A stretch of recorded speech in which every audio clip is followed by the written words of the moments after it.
just recently, for those of you who haven't heard, issued an executive order.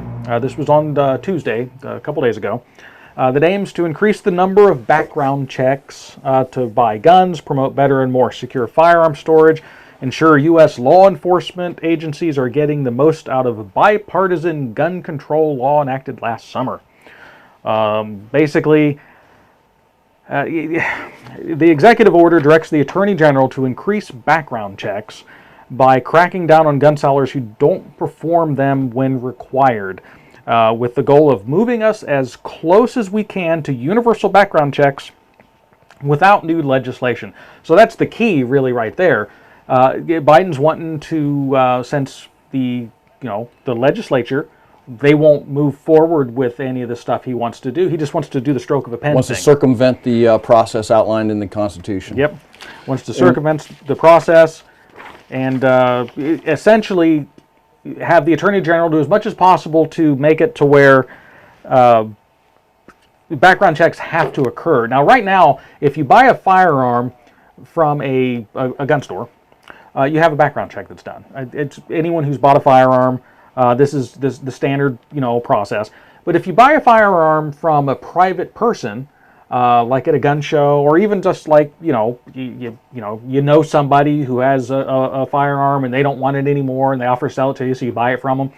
They're wanting to make it to where you have to do a background check for that as well. And you have to have the paperwork. And you have to have the paperwork. If a gun, if police or FBI are at your house wanting to look at your guns, yep. Let me see, who'd you buy this from? Yep. Or wait, my paperwork, Craig, shows that you have a AK-47, blah, blah, blah, blah, blah.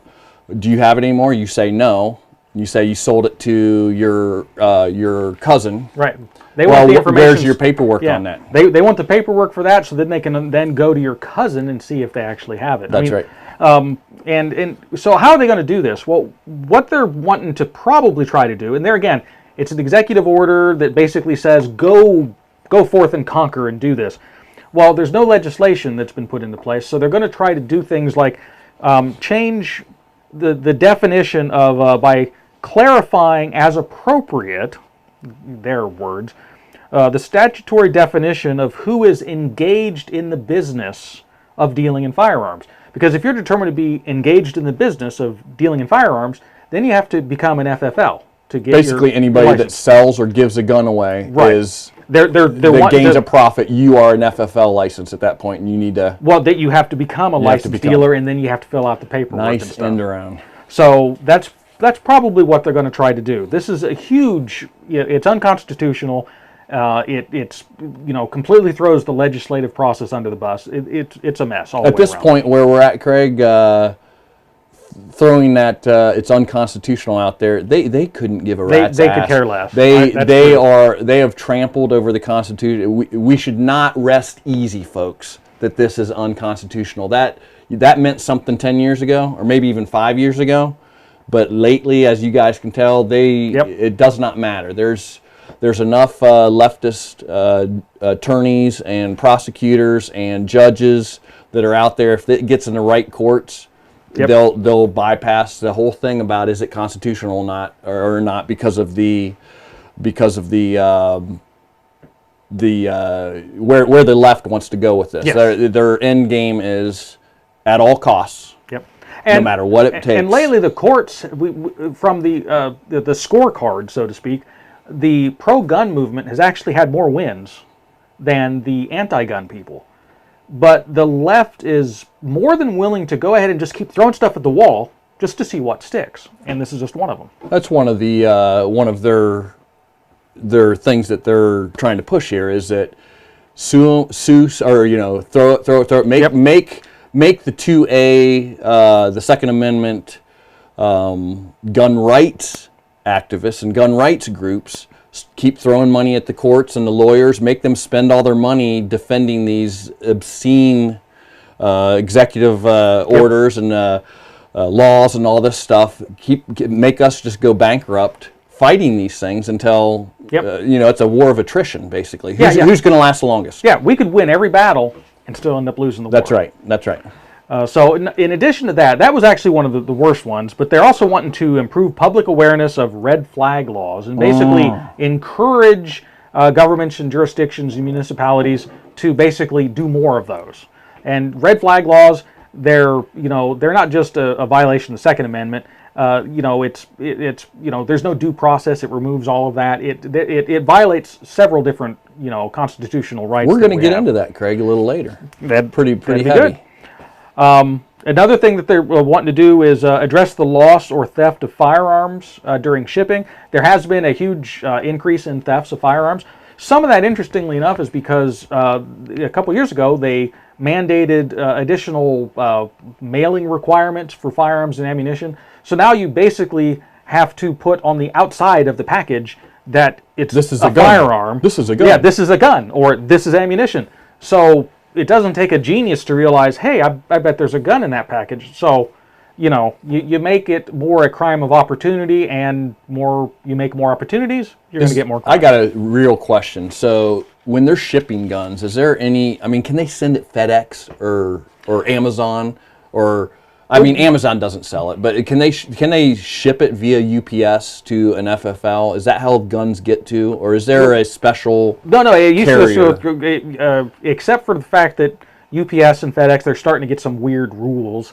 But historically, it would just go through either postal business, UPS, or FedEx. It was just through the mail, except since it goes across state lines, it has to be mailed to an FFL. Okay. So you can't mail it, like I couldn't mail something to Eben if he was in another state. I have seen in my Twitter threads an awful lot of FedEx trucks and Amazon trucks and UPS trucks getting mob attacked, and they're just ransacking packages so that's some of it. There's been quite a few, and interesting enough, this happens in California, where Biden was when he announced this executive order.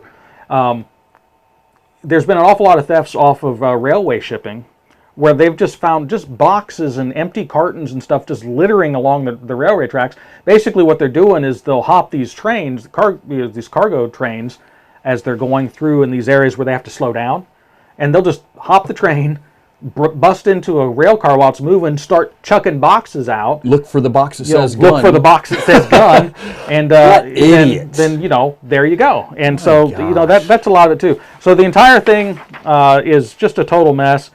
The final point on this is it's going to use the Department of Defense's acquisition of firearms to further firearm and public safety practices. So basically, to decode that, they're going to ramp up the government purchases of firearms and ammunition to shorten the supply to people who are non-government. I don't know if any of you guys remember a couple years ago the big thing about the fact the post office, the IRS, all these different government agencies were making these huge purchases of firearms, and it was help feeding the shortage. I remember it well. So now basically, by executive order, they're going to be doing that again. So, wow. Yep. This is what you just talked about there, the executive order and all the back end with that thing with Discover, with the special coding of firearms. This is a full court press. It is. This may be the biggest push as far as a tight timeline of 3 to 6 months that we've seen of a full court press in all avenues, not just legislation. We've got executive orders. We've got woke companies doing back-end coding to get gun owners, lawful gun owners, on lists. They love their lists. I hope you've enjoyed this clip from the Craig's Gun Channel Random Shots program. The program airs Thursdays at 8 o'clock Eastern Standard Time. On Random Shots, we discuss content ranging anything from preparedness, survival, politics, firearms, basically anything that's 2A related, with sometimes some rabbit trails on things that aren't related at all. If you enjoy this type of programming, please hit the subscribe button and the notification bell so that you're notified when we release new content. And if you like it, hit the like button and share us if you would as well. It helps the algorithm and helps the channel grow and helps get our message out. So I guess until next time, stay safe.